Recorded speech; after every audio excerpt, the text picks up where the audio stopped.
My name is Emma Rodriguez, and I'm 28 years old. For the past 3 years, my younger sister Jessica has been slowly poisoning my parents against me.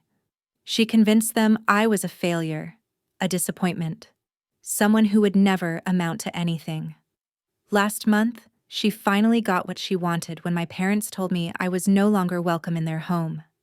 But what Jessica didn't know was that our grandmother had left me something before she died. A letter that would expose every lie Jessica had told and reveal a secret so shocking that it would flip our entire family upside down. Before I tell you how one piece of paper changed everything, please take a moment to like this video if you enjoy stories about family secrets and justice being served.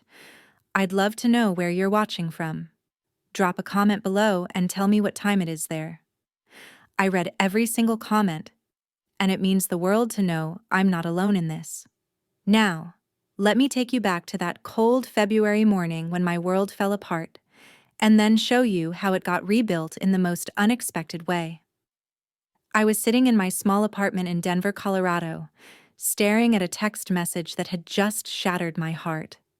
It was from my father, Robert Rodriguez, and it said simply, "Don't come to Sunday dinner anymore. Your mother and I need space from your negativity. Jessica thinks it's best for the family. Jessica thinks it's best." Those 4 words hit me like a truck. My 25-year-old sister had finally succeeded in turning our parents completely against me. The worst part? I had no idea what I'd supposedly done wrong. You see, this whole nightmare started 3 years ago when Jessica moved back home after college. She'd graduated with a marketing degree from Arizona State University, and my parents were so proud. They threw her a huge party, invited all the relatives, and spent the entire evening talking about their successful daughter and her bright future.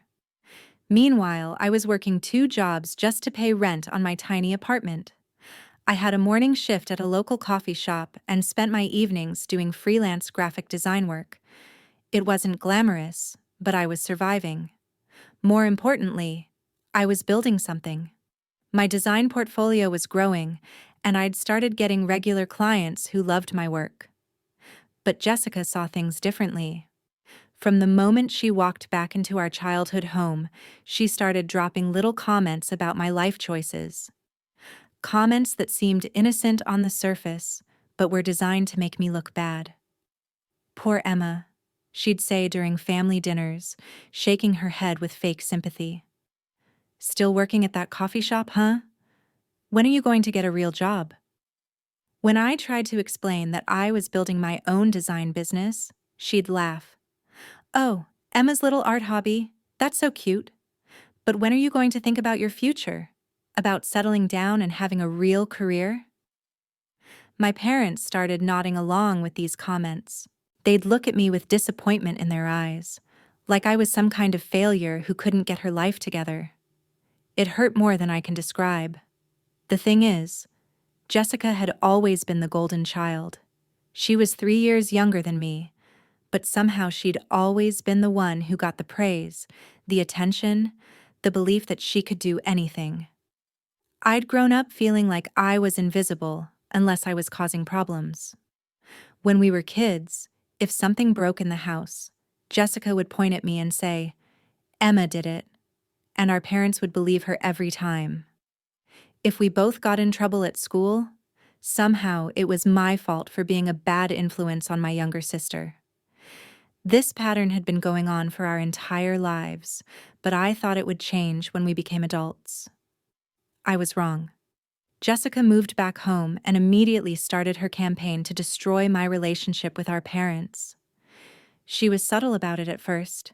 She'd mention how worried she was about me, how I seemed lost and unmotivated.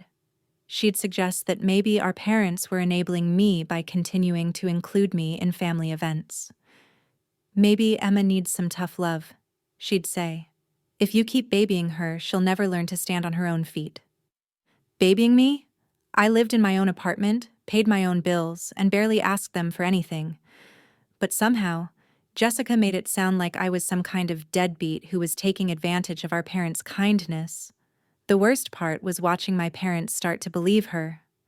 Mom, who used to call me every few days just to chat, started calling less and less. Dad, who used to ask about my design work with genuine interest, stopped asking altogether. Instead, they started having these serious conversations with me about my life direction and my lack of ambition. "We're worried about you, mija," Mom would say, using the Spanish nickname she'd called me since I was little. "You're 28 years old and you're still working in a coffee shop. Don't you want more for yourself?" I tried to explain that the coffee shop was just temporary, that my real focus was on building my design business. I showed them some of the logos and websites I'd created for local businesses. I explained that I was making decent money from freelance work and that my client base was growing every month. But Jessica was always there to undermine me. "That's great, Emma," she'd say with a patronizing smile, "but when are you going to get benefits? Health insurance? A 401k? You can't just live day to day forever." She made it sound like I was some irresponsible kid playing with crayons instead of a woman building her own business. And slowly, surely, my parents started to see me through her eyes. The breaking point came last Christmas. We were all gathered at our parents' house in Phoenix, Arizona, where I'd grown up.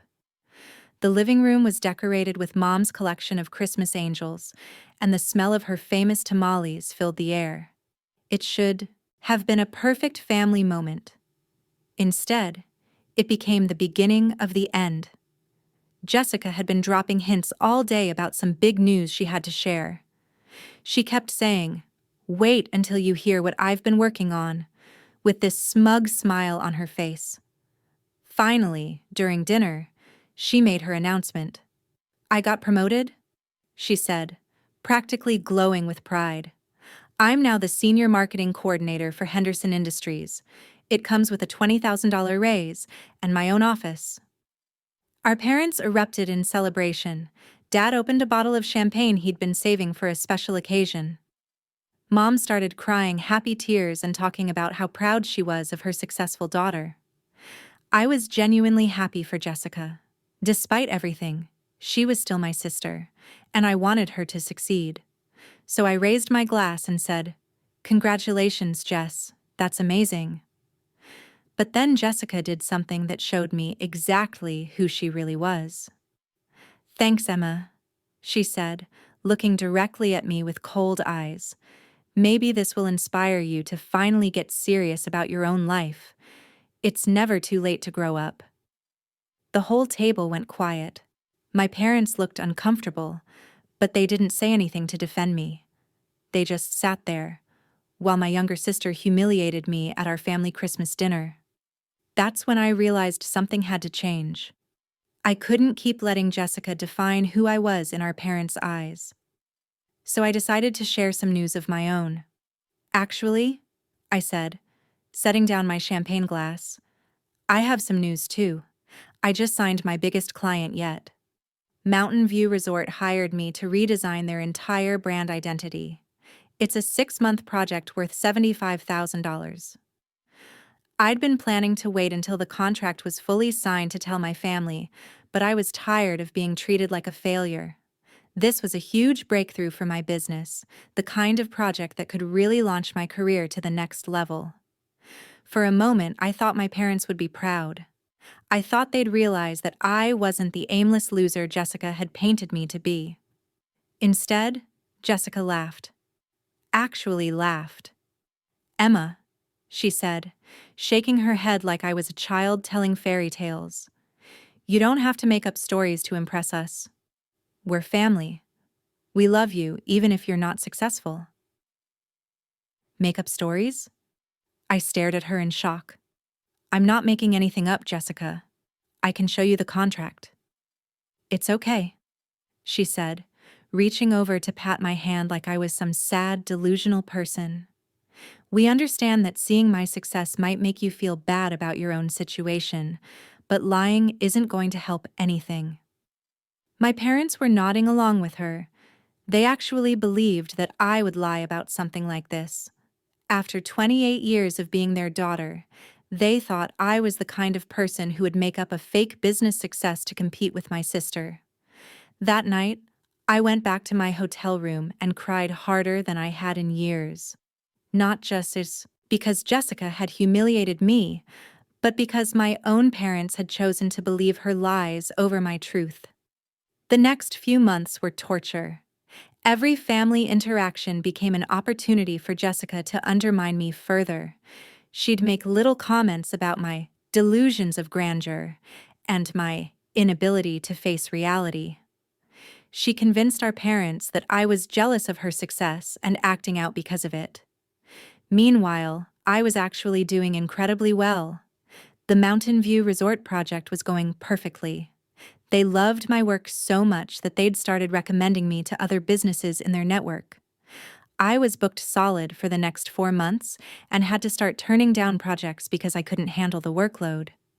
But I stopped trying to share my successes with my family. What was the point? Jessica had poisoned the well so thoroughly that anything I said would be dismissed as lies or exaggeration.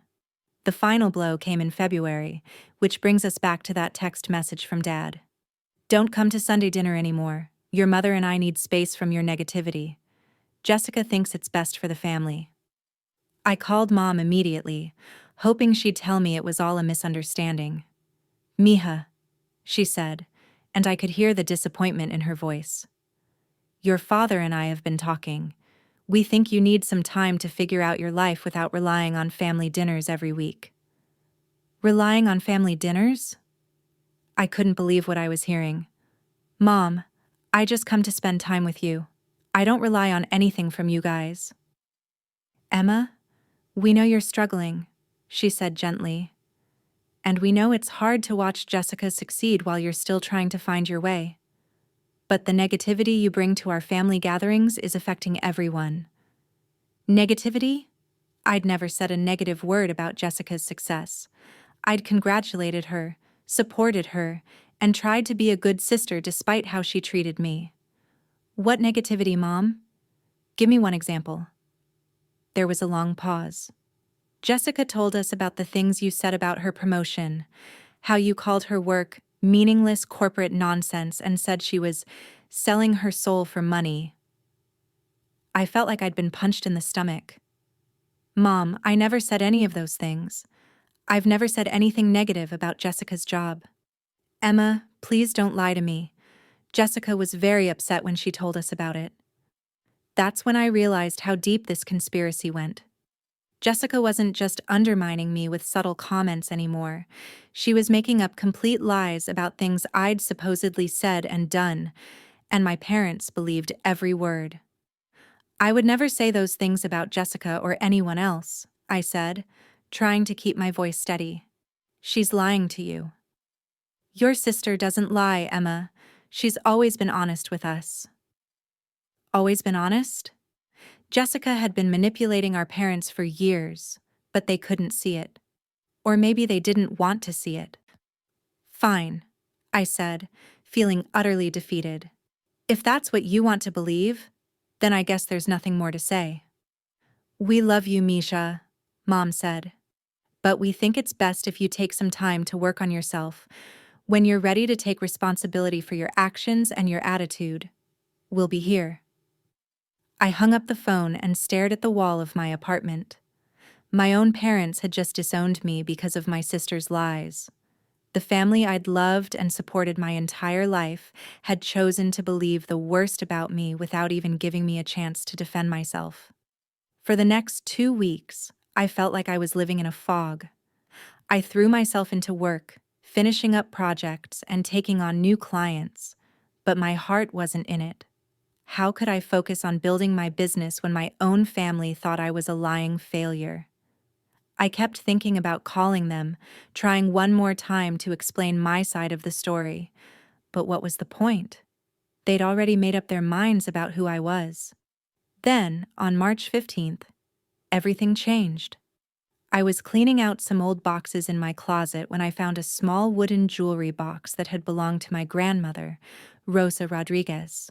Grandma Rosa had died 2 years ago, and I'd inherited a few of her personal items. I'd pack this jewelry box away without really looking through it, because it was too painful to deal with right after her funeral. But now, with everything falling apart in my life, I felt drawn to it. Grandma Rosa had always been my favorite person in the family. She was the one who believed in me when no one else did, who encouraged my artistic dreams when my parents thought they were impractical. I opened the box carefully, and inside I found her wedding ring, a few pairs of earrings, and a sealed envelope with my name written on it in her careful handwriting. My hands were shaking as I opened the envelope. Inside was a letter dated just 2 months before she died. "My dearest Emma," it began, "if you are reading this, it means I am no longer with you, and I pray that this letter finds you well. I am writing this because there are things you need to know about your family, things that I have kept secret for too long." I sat down on my bed, my heart pounding as I continued reading. "I have watched Jessica manipulate your parents for years, and I have watched you suffer because of it. What you don't know is that I have been keeping track of her lies. I have recordings, photographs, and documents that prove what she has been doing to you." Recordings? Documents?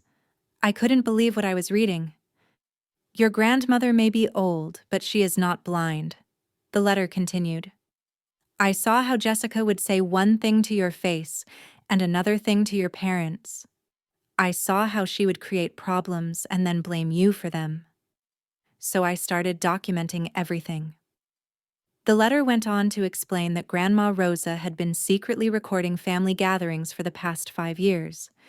She'd started doing it because she wanted to preserve memories of family events, but she'd continued doing it because she realized it was the only way to prove what Jessica was really doing.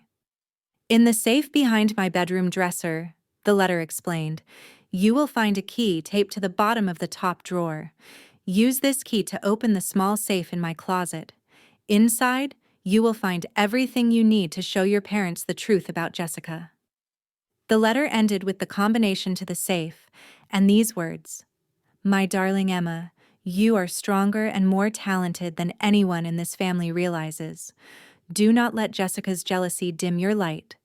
Use what I have given you, and then live your life on your own terms.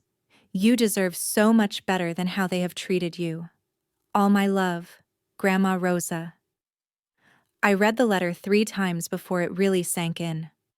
My grandmother had known. She'd seen what Jessica was doing, and she'd been collecting evidence to prove it. The next day, I drove to Phoenix. My parents were at work, and Jessica was at her job, so I used my key to get into the house. I felt weird about sneaking around, but Grandma Rose's letter had given me permission to retrieve what she'd left for me. I found the key exactly where she'd said it would be, taped to the bottom of the dresser drawer in her old room. My parents had left the room mostly untouched since she died, and finding the safe was easy once I knew where to look. Inside the safe was a treasure trove of evidence that took my breath away. There were dozens of audio recordings on small digital devices, each one labeled with a date and event. Emma's birthday, 2019, Christmas Eve, 2020, Easter dinner, 2021. There were also printed transcripts of some of the recordings, with Jessica's lies highlighted in yellow. But that wasn't all. There were photographs of text messages that Jessica had sent to other family members, talking about her plan to turn our parents against me. There were emails between Jessica and our cousin Maria, where Jessica bragged about how easy it was to manipulate the old folks. One email made my blood run cold. "Emma actually thinks she's building some kind of business with her little art projects. It's so pathetic. But the more successful I make myself look, the more pathetic she looks by comparison. I just have to keep planting seeds about how jealous and bitter she is, and eventually, Mom and Dad will get tired of dealing with her negativity. It's actually easier than I thought it would be." Another email from just last month said, "I think I'm finally ready to make my move. I'm going to tell them that Emma said some really nasty things about my promotion. They'll be so disappointed in her that they'll probably stop inviting her to family stuff altogether. Then I'll finally be the only daughter they pay attention to. The evidence was overwhelming. Not only had Jessica been lying about me for years, but she'd been planning it deliberately. This wasn't just sibling rivalry or jealousy. This was a calculated campaign to destroy my relationship with our parents. But the most shocking discovery was a document that I almost missed. At the bottom of the safe, underneath all the recordings and printouts, was a folder labeled Trust Fund Information. Inside was a copy of a legal document that made my hands shake as I read it. It was Grandma Rosa's will, but not the version that had been read to the family after her funeral. This was an earlier version, dated just 3 months before she died. According to this document, Grandma Rosa had set up a trust fund for me worth $500,000. The money was supposed to be released to me on my 30th birthday, and in the meantime, it was earning interest in a special account. But there was a note attached to the document in Grandma Rosa's handwriting. Changed my mind about the trust fund, decided to give Emma something more valuable, the truth about her family. The money will still be hers when she turns 30, but first she needs to see who really loves her and who is just pretending. I stared at the document in shock. Not only was there a huge sum of money waiting for me in less than 2 years, but Grandma Rosa had deliberately kept it secret so that I would discover the truth about Jessica first. At the bottom of the note, she'd written, "Emma has always been my most genuine grandchild. She never asked me for anything, never expected anything, just loved me for who I was. The money is nice, but knowing the truth about your family is priceless." I spent the next hour going through every piece of evidence in that safe. By the time I was done, I had a complete picture of Jessica's 3-year campaign to destroy me. I had proof of every lie she'd told, every manipulation she'd orchestrated, every cruel thing she'd said behind my back. But I also had something even more powerful. I had recordings of conversations where Jessica admitted that she was jealous of my artistic talent, worried that I might actually succeed with my design business, and determined to make sure our parents never took me seriously. In one particularly damning recording from last Christmas, after I'd announced my big contract with Mountain View Resort, I could hear Jessica talking to our cousin Maria in the kitchen. "Did you hear Emma's latest fantasy?" Jessica said. "She's claiming some resort hired her to redesign their brand for $75,000. It's so desperate. She just can't stand that I got promoted, so she has to make up these ridiculous stories about her little art hobby." "Maybe it's true," Maria's voice said. "Emma's pretty talented." "Please," Jessica laughed. "Emma's a barista who does some logos on the side. She's not running some big design business. She just says that stuff to make herself feel better about being a failure." Then, in the most chilling part of the recording, Jessica's voice turned cold. "The sooner Mom and Dad realize that Emma is never going to amount to anything, the better. I'm tired of pretending to care about her pathetic attempts at success. She's just taking attention away from my real achievements." Listening to my sister's voice saying those cruel things about me was devastating, but it was also liberating. Finally, I had proof that I wasn't crazy, that I wasn't imagining the way my family had been treating me. I carefully packed all the evidence back into a large manila envelope. Then I sat down and wrote a letter to my parents. Not an angry letter, not a vindictive letter, just a calm explanation of what I'd discovered and an invitation for them to hear the truth. "Dear Mom and Dad," I wrote, "I know you asked me not to contact you, and I've respected that for the past 2 weeks. But I've discovered something that I think you need to see. Grandma Rosa left me some things that shed new light on the problems our family has been having. I'm not asking you to take my word for anything. I'm just asking you to look at the evidence with open minds and hearts. If, after seeing what Grandma Rosa documented, you still think I'm the problem, then I'll respect your decision and leave you alone permanently. but I think you deserve to know the truth about what's been happening in our family." I left the letter and the evidence on their kitchen table, along with a note explaining that I would be at my apartment waiting for their call. Then I drove back to Denver and waited. The call came at 11:30 that night. It was my father, and I could tell he'd been crying. "Emma," he said, his voice broken, "we need to talk." "I'm listening, Dad."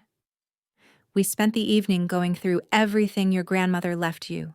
The recordings, the emails, the photographs. We listened to Jessica's voice saying those horrible things about you. We read her messages to Maria about manipulating us." He paused, and I could hear him struggling to find words. "We failed you, Mija. We failed you so completely that I don't know how to begin to apologize." I started crying then, not from sadness but from relief. Finally, someone in my family was seeing the truth. "Your mother is devastated," Dad continued. "She keeps saying she should have known. She should have seen what Jessica was doing. We both should have seen it." "It's not your fault," I said, even though part of me was angry with them. "Jessica is really good at manipulation." "No, Emma, it is our fault. We chose to believe the worst about you instead of asking questions. We let Jessica's lies poison our hearts against our own daughter. There's no excuse for that." My mother got on the phone then, and she was sobbing. "Emma, my baby, I'm so sorry.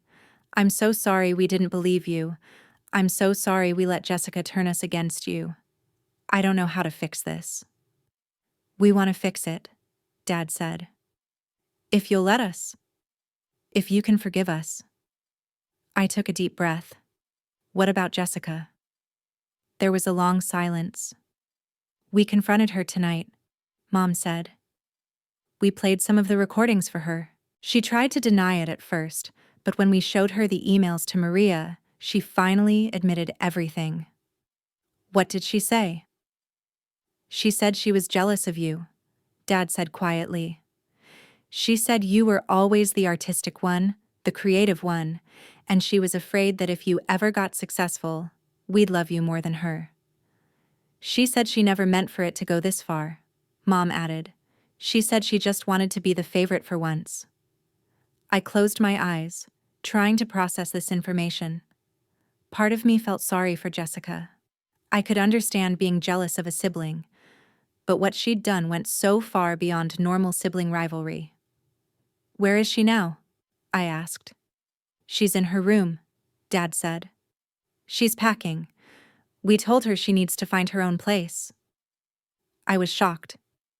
"You're kicking her out?" "Emma, she tried to destroy your relationship with us," Mom said. "She lied to us for years. She made us choose between our daughters, and we chose wrong. We can't have that kind of toxicity in our home anymore. She needs to learn that actions have consequences," Dad added. "And we need to focus on rebuilding our relationship with you." The next few days were a whirlwind. Jessica moved out of my parents' house and into an apartment across town. She sent me a long text message apologizing for everything she'd done, but I wasn't ready to respond to it yet. The hurt was too deep, and I needed time to process everything that had happened. My parents, on the other hand, threw themselves into making amends. They drove up to Denver to see my apartment, and they were amazed by what they found. My home office was filled with design work, client testimonials, and awards I'd won for my projects. They finally saw the business I'd been building while Jessica was telling them I was a failure. "This is incredible, Mija," Mom said, looking at a logo I'd designed for a local restaurant chain. "You're so talented. How did we not know about all of this?" "Because you never asked," I said gently. "And when I tried to tell you, Jessica made it sound like I was lying." Dad picked up a printed email from one of my clients, praising my work and asking for a recommendation for their sister's business. "You have clients recommending you to other clients," he said, shaking his head in amazement. "You have a real business here, Emma, a successful one." They stayed for the weekend, and we spent hours talking about everything that had happened.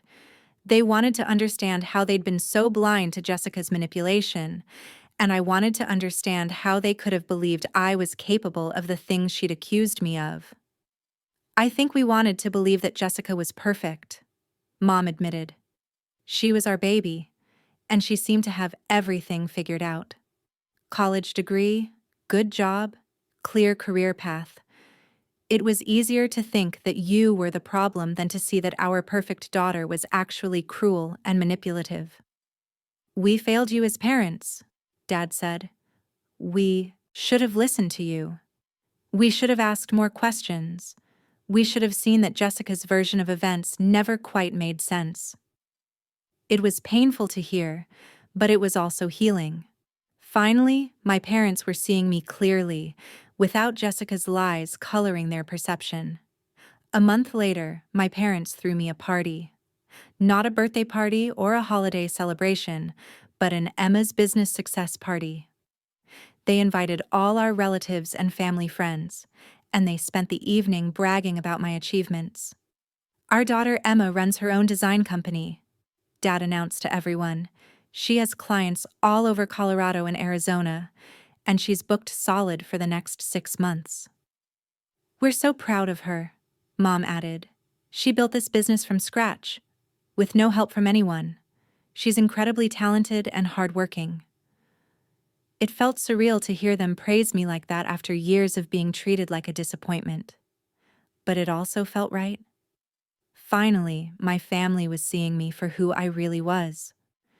Jessica came to the party, which surprised me.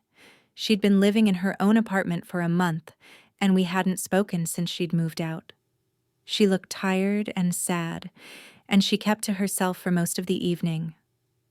Toward the end of the night, she approached me. "Emma," she said quietly, "can we talk?" We went out to my parents' back patio where we'd played as kids. "I know you probably hate me," she began, "and I understand why. What I did was horrible." I looked at my younger sister, this person who had caused me so much pain, and I felt something I didn't expect. Not anger, not hatred, but sadness. "Why, Jessica?" I asked. "Why did you work so hard to destroy my relationship with Mom and Dad?"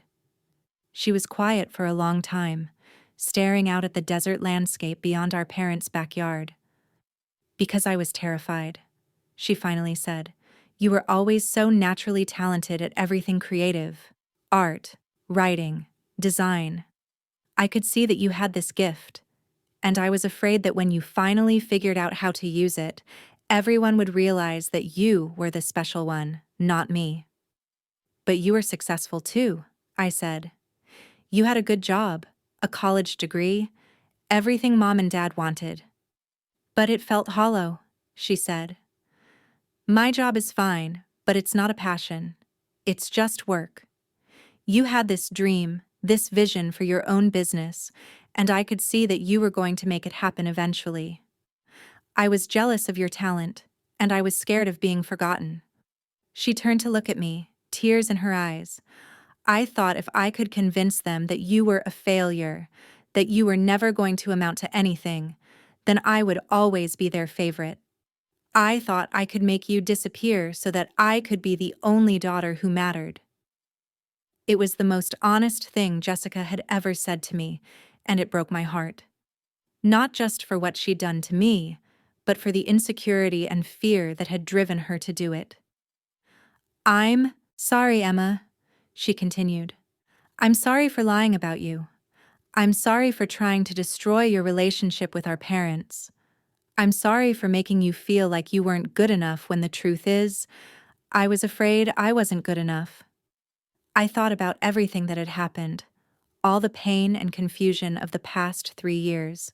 I thought about the lonely weeks when I'd been cut off from my family, wondering if I really was the problem. But I also thought about Grandma Rose's letter, about how she'd seen through Jessica's lies and made sure the truth would eventually come out. I thought about my parents' genuine remorse and their efforts to make things right. And I realized that holding on to anger wasn't going to help anyone heal. "I forgive you, Jessica," I said. "I don't know if we can ever be close sisters again, but I forgive you." She started crying then, really crying, and for a moment she looked like the little girl I'd grown up with, not the manipulative woman who'd tried to destroy my life. "Thank you," she whispered. "I don't deserve your forgiveness, but thank you." We talked for another hour that night. Really talked. Probably for the first time in our adult lives. Jessica told me about her insecurities, her fears, her jealousy. I told her about the pain she'd caused me, but also about my hope that our family could heal from this. It wasn't a magic moment that fixed everything. Trust, once broken, takes time to rebuild. But it was a beginning. 6 months later, my business had grown beyond anything I'd imagined. The Mountain View Resort project had led to 3 more major contracts, and I'd had to hire 2 employees to help with the workload. My parents were my biggest cheerleaders, telling anyone who would listen about their successful daughter, the CEO. Jessica and I were slowly rebuilding our relationship. She'd started therapy to deal with her jealousy and manipulation issues, and she was making genuine efforts to be a better sister. It wasn't easy, and there were still moments of tension, but we were trying. The biggest surprise came on my 30th birthday, when my parents handed me an envelope from Grandma Rosa's lawyer. "Your grandmother left instructions that this was to be given to you on this day," the lawyer explained. Inside was information about the trust fund Grandma Rosa had set up for me, along with another letter. "My dear Emma," it read, "if you are reading this, it means you are 30 years old and hopefully wiser than when you first discovered the truth about Jessica. This money is yours now, but I hope you understand that the real gift I gave you was the knowledge of who you really are and who really loves you. Use this money to grow your business, to build the life you've always dreamed of, but remember that your worth was never measured in dollars. You are valuable because you are kind, talented, and genuine. Never let anyone make you forget that again." The trust fund contained $650,000. Grandma Rosa had been secretly adding to it over the years, and with interest, it had grown significantly. I used the money to expand my business, opening a second location and hiring 5 more employees. But more importantly, I used Grandma Rosa's lessons about family, truth, and self-worth to build a life I was proud of. Today, 3 years later, my design company employs 12 people and has clients across 4 states. My parents and I have a stronger relationship than we've ever had, built on honesty and mutual respect. Jessica and I aren't best friends, but we're working toward being real sisters, the kind who support each other instead of tearing each other down. But the most important thing I learned from this whole experience is that your family's opinion of you doesn't define your worth. For years, I let Jessica's lies and my parents' disappointment make me question my own value. I started to believe that maybe I really was a failure, maybe I really wasn't good enough. Grandma Rosa's letter and the evidence she'd collected didn't just expose Jessica's lies. It reminded me that I knew who I was all along.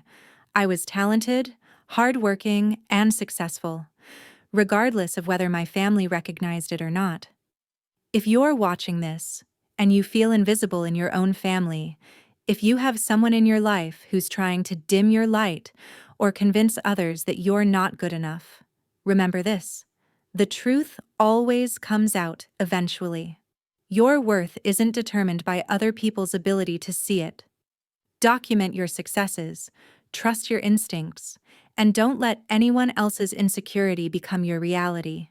Sometimes the people who are supposed to love us the most are the ones who hurt us the deepest, but that says more about them than it does about us.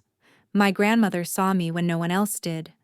She believed in me when my own parents didn't, and she made sure that the truth would eventually set me free.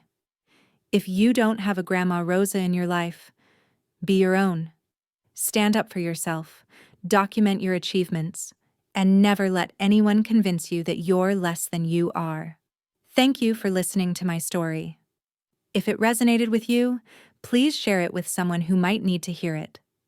Drop a comment below and tell me about a time when someone tried to undermine your success or turn others against you. I read every comment, and your stories remind me that none of us are alone in these struggles. Remember to like this video if you believe in the power of truth and family healing. Subscribe to this channel if you want to hear more stories about people who refuse to let others define their worth. Until next time, this is Emma reminding you that you are more powerful than you know, more valuable than others might see, and more loved than you sometimes feel. Keep building your dreams, keep standing up for yourself, and keep believing in your own worth. The truth will always find a way to shine through the darkness, just like Grandma Rosa made sure it did for me.